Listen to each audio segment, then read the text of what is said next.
The ice sculpture at the center of the room is melting. It's a swan, or maybe a dove, slowly dripping onto a bed of wilted white roses. You are standing near the open bar at a country club in Buckhead, Georgia. It is 8:40 p.m. on a Saturday. Your college roommate is getting married, and the room is filled with people you haven't seen in 6 years. People who moved to New York for investment banking, people who took SaaS sales jobs in Austin, people who measure their self-worth in LinkedIn updates and leased European sedans. A guy named Trent is standing next to you. Trent was a frat president. Now he is a vice president of something unclear at a mid-tier private equity firm. He's wearing a tailored navy suit and a watch that costs more than a reliable used car. Trent takes a sip of his gin and tonic. He looks at you with that specific, practiced expression of networking curiosity. "So," Trent says, his voice cutting through the jazz band, "what are you getting into these days? Still doing the corporate finance grind?" You look at him. You could tell him about the holding company. You could tell him about the commercial warehouse you own free and clear. You could tell him you crossed $12 million in annualized recurring revenue last Thursday, but you don't. "Actually," you say, your voice perfectly level, "I run a few vending machines." Trent's face does a fascinating thing. It's a micro-expression, lasting barely half a second, but it's unmistakable. It is pity. He immediately recalibrates his posture, softening his tone like he's speaking to a sick relative. "Oh man, good for you. That's a cool little side hustle. Passive income, right?" You nod. You smile. Something like that. Your phone buzzes in your jacket pocket. You don't check it, but you know what it is. It's the 8:45 p.m. automated batch settlement from your payment processor. Across 4 states, in hospital waiting rooms, university dorms, and logistics warehouses, 1,400 mechanical boxes just finished their daily reconciliation. The deposit hitting your operating account tonight is $32,840. Trent pats you on the shoulder and excuses himself to go talk to someone who matters. You take a sip of your club soda. You watch him walk away. People think wealth is loud. They think it announces itself in boardrooms and bespoke suits. They are wrong. Real wealth is silent. It is heavy. It is unglamorous. And it is built in the spaces everybody else is too proud to look at. 6 years ago, nobody was wearing tailored suits. You were 26, staring at a spreadsheet in a gray cubicle, making $52,000 a year. You were drowning in student debt and living in an apartment that smelled vaguely of old carpet cleaner. Everyone online was screaming about drop shipping, crypto arbitrage, and software startups. You looked at the math of those games. You saw the failure rates. You saw a million guys trying to build a million tech unicorn and bleeding out on customer acquisition costs. You didn't want a unicorn. You wanted a workhorse. You found it on Craigslist, a used Dixie Narco 501E beverage machine sitting in a dusty garage in Marietta. The owner wanted $400. Here is the illusion of the vending machine business. YouTube gurus sell it as passive income. They tell you that you just buy a machine, plug it in, and collect money while you sleep on a beach. That is a lie. Vending is not passive income. Vending is a brutal, hyper-local logistics business wrapped in sheet metal. You bought the Dixie Narco.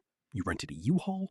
You and a buddy spent 3 hours sweating through your shirts to move a 600-pound steel rectangle into the break room of a local tire retreading plant. The plant manager didn't care about you. He just wanted his guys to stop leaving the floor to go to the gas station. You shook his hand, gave him a 20% commission on gross profit, and plugged it in. You went to Costco. You bought 40 cases of soda. You loaded them by hand. Your first week, the machine jammed twice. A dollar bill reader got stuck on a crumpled single. You drove out at 11 p.m. on a Tuesday wearing sweatpants to unjam a plastic gear so a third shift worker could buy a Mountain Dew. You learned the inside of that Dixie Narco better than you knew your own apartment. You learned the exact tension of the delivery spring, the hum of a healthy compressor, and how to use specialized tubular lockpicks because the night shift supervisor kept losing the keys you gave him. You made $38 in profit that week. Your buddy laughed at you. Your mom asked if you were doing okay at your real job. They looked at the $38 and saw failure. You looked at the $38 and saw the matrix. You realized then that you weren't selling soda. You were monetizing foot traffic. Think of it like digital real estate. A website monetizes eyeballs with banner ads, but physical humans have physical cravings, and they are confined by their environment. A worker on a 15-minute break cannot walk to a convenience store. You are leasing 2 square feet of micro real estate inside a captive environment, and you are acting as the toll booth for their sugar and caffeine addictions. A can of soda costs you 32 cents. It sells for $1.25. That is a nearly 300% markup. You don't have to pay for marketing. You don't have to pay for the electricity. The customer walks directly to the product. You took that $38 and reinvested it. You bought a second machine, a snack glass front, then a third. By month 8, you had 14 machines. You were still working the cubicle job. You woke up at 4:30 a.m. on Tuesdays and Thursdays, loaded the back of your Honda CR-V with heavy cardboard boxes of chips and sodas, and ran the route before clocking in at 9 a.m. Your back ached constantly. Your hands were calloused from handling metal racks and lugging canvas bags of heavy, dirty quarters. You smelled like stale Fritos and cardboard. It was the least glamorous thing a human being could do with a finance degree. And you were clearing $4,000 a month in pure liquid cash flow. But a route isn't a business. A route is just a blue-collar job you own. To climb from $4,000 a month to $400,000 a month, you have to break the machine. You have to stop being the guy carrying the boxes and start being the architect of the system. You hit 30 machines, and the cracks started to show. You were spending hours driving to locations just to find out a machine was still half full, wasting gas and time. Or worse, driving to a high-volume location and finding out the most popular item had sold out 3 days ago, meaning you lost 3 days of revenue. You needed data. You discovered telemetry. You took out a $15,000 business loan, the first real debt you ever took on, and retrofitted every single machine in your fleet with NAICS credit card readers. Most amateur operators look at a card reader and see a convenience tool that costs them a 5.9% transaction fee. That's a novice misunderstanding. The card reader isn't for the customer. The card reader is for you. When you installed those readers, your fleet came online. You stopped guessing. Your software dashboard told you exactly how many bags of Doritos were sold at the manufacturing plant at 3 p.m. It told you when a bill validator failed at the local YMCA. You didn't pack a truck with random inventory anymore. You printed a pre-kitting list. You packed exactly 22 Cokes, 14 Diet Cokes, and 6 bags of pretzels into a plastic tote assigned to a specific machine. Your route time was cut in half. Your out-of-stock revenue loss dropped to 0. Your sales jumped 28% because people without cash could suddenly impulse buy a Snickers. That was the moment you quit the cubicle job. Not with a dramatic speech, not by flipping a desk. You just packed up your stapler, handed in your badge, and walked out to your CR-V. You had traded a synthetic corporate ladder for a steel box of quarters, and you had never felt more powerful.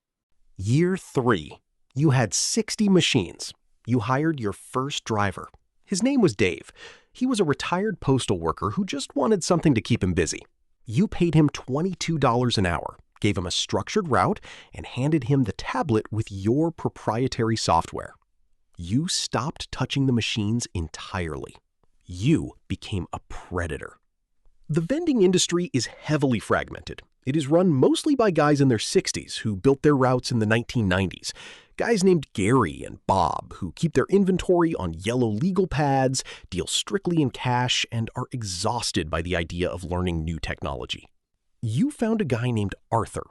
Arthur ran 80 machines across the northern suburbs.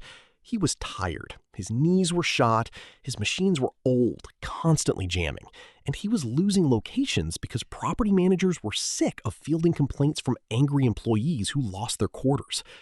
Arthur's books claimed he was netting $60,000 a year. You looked at his route. You saw a disaster masquerading as a business.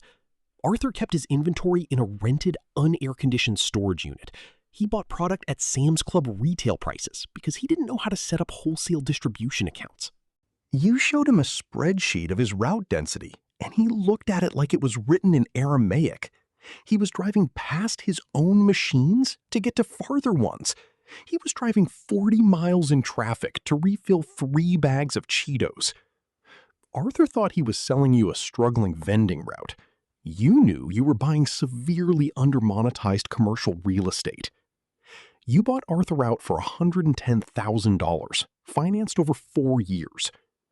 The first week, you ripped out his archaic coin mix.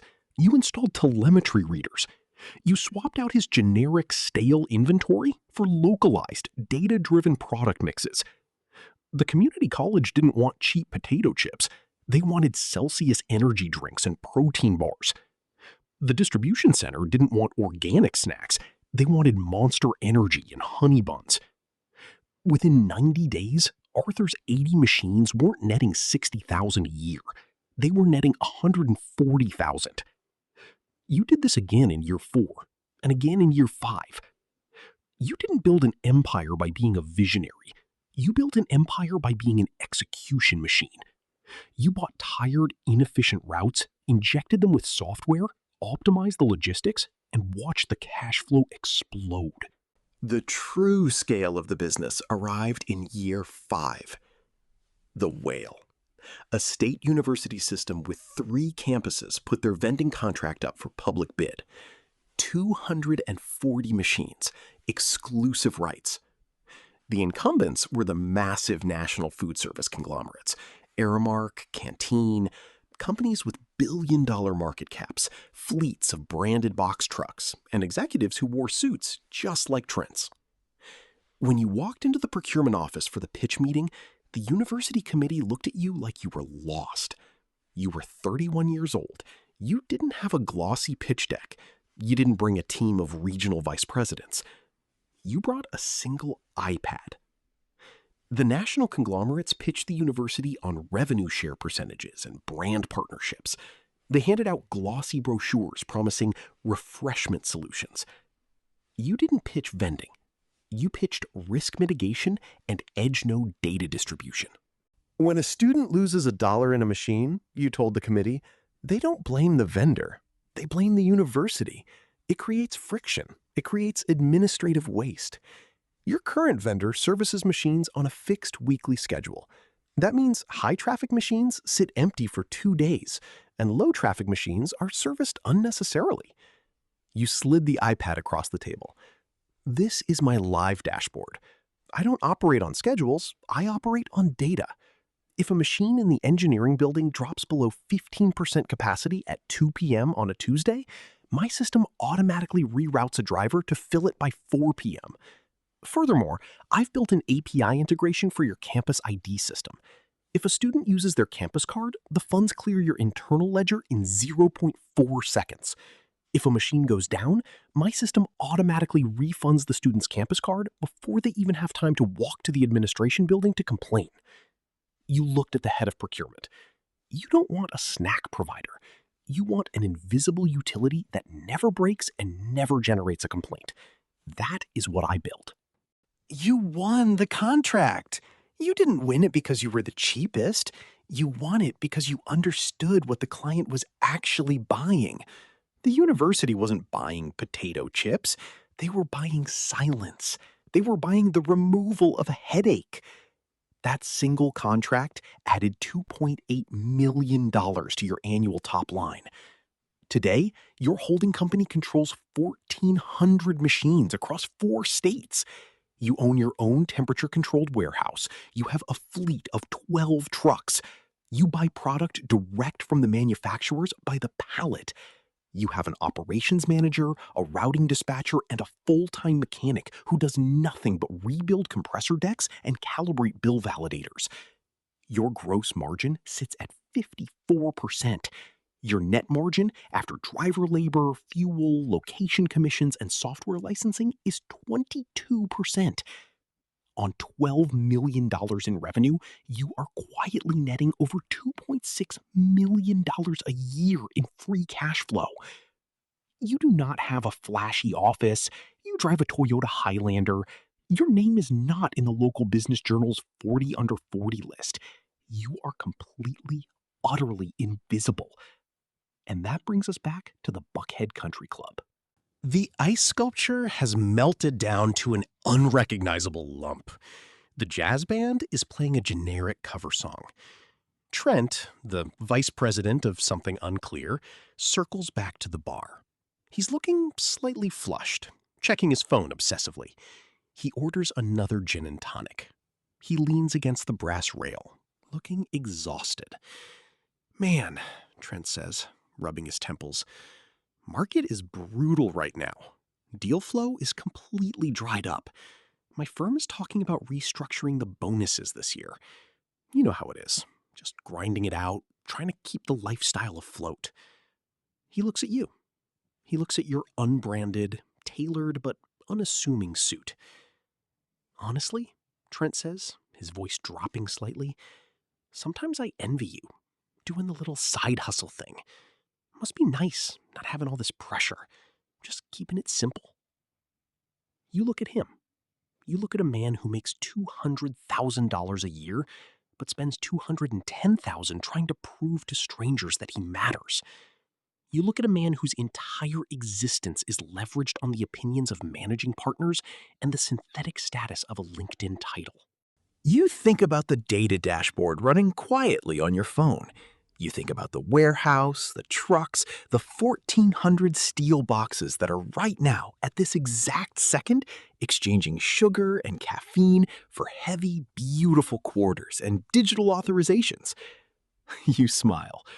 It's not a smug smile. It's the genuine, relaxed smile of a man who owns his own life entirely. Yeah, Trent, you say, taking a sip of your club soda. It's nice. I highly recommend keeping it simple. You set your glass down on the bar. You don't say goodbye. You just turn and walk out of the country club, stepping into the cool night air, leaving the noise, the ego, and the illusion completely behind you. Your phone buzzes again in your pocket. Someone, somewhere, just bought a